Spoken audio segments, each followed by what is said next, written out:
Dr. Zakir, some scholars say that smoking is haram. I'd like to know what's your opinion. And does smoking invalidate the fast? As far as smoking is concerned, several years before, when science hadn't advanced that far, most of the scholars used to say that smoking is makruh. Based on the hadith of Muhammad sallallahu alaihi wasallam, which is mentioned in Sahih Bukhari, volume number 1, in the book of Adhan, hadith number 855, where the Prophet said that anyone who eats garlic or onion, they should stay away from us and stay away from the mosque. Prophet said that, don't come to the mosque after having garlic or onion because there's bad breath. When you are smoking, the breath is worse than onion or garlic. So based on this hadith, therefore garlic and onion doesn't become haram, it was makruh. So based on this hadith, scholars give the fatwa that smoking is makruh. But now, after science has advanced, we have come to know that smoking is nothing but it's a slow poisoning. Tobacco in any form, whether smoking, cigarettes, whether bidi, whether tobacco and hookah, whether chewing tobacco, all forms of tobacco contain nicotine and tar.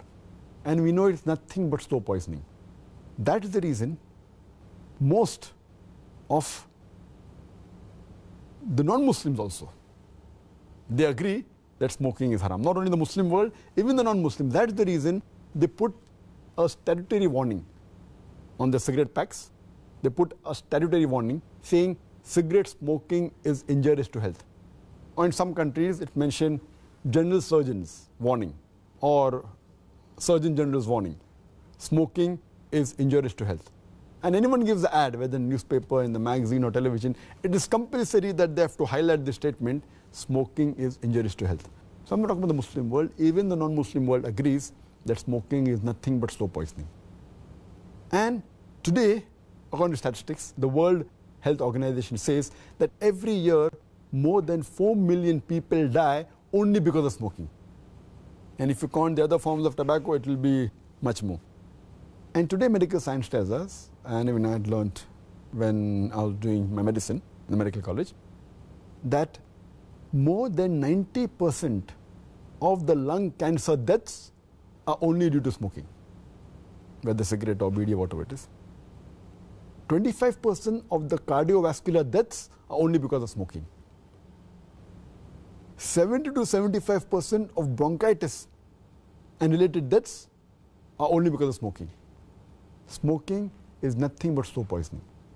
It blackens your lips, blackens your gums, your fingertips, it damages your lips, it damages your esophagus, it damages your stomach, and it can cause constipation, it can cause loss of appetite, it can cause loss of libido, your sexual power gets suppressed, it can cause immunity to the drugs you take, and it reduces the defense of your body. And you can only give a talk on why smoking is haram, and I've given a talk on dietary laws in Islam, and I've covered this topic in detail. Time doesn't permit me here.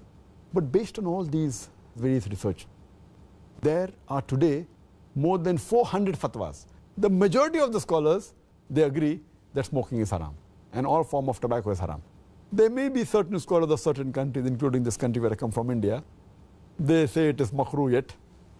But most of the scholars, otherwise, throughout the world, majority of them, they agree that smoking is haram. Allah says in the Quran, in Surah Araf, chapter number 7, verse 157, that you follow the prophet, the unlettered prophet who's mentioned in your law and scriptures. And further it says that this prophet asks you to do things which are good for you, tayyib for you. So take what he gives it to you, what is lawful and good. And he prohibits things which are khabis, things which are unlawful, things which are bad for you.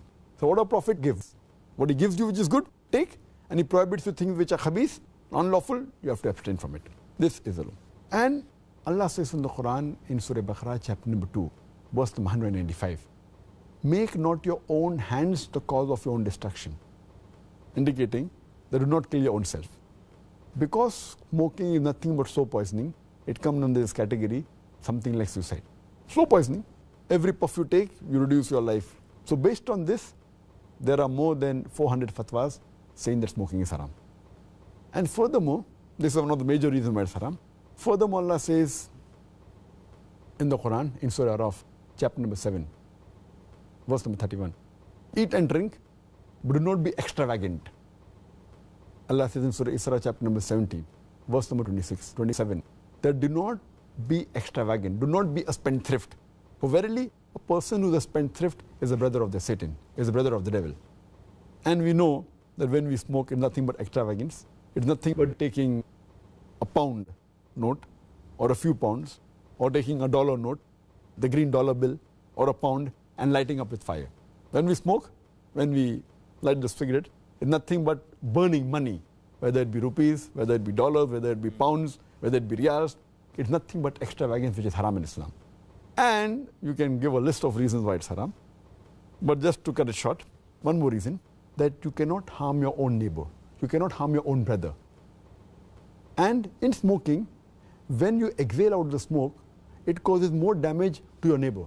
Passive smoking is more dangerous than active smoking.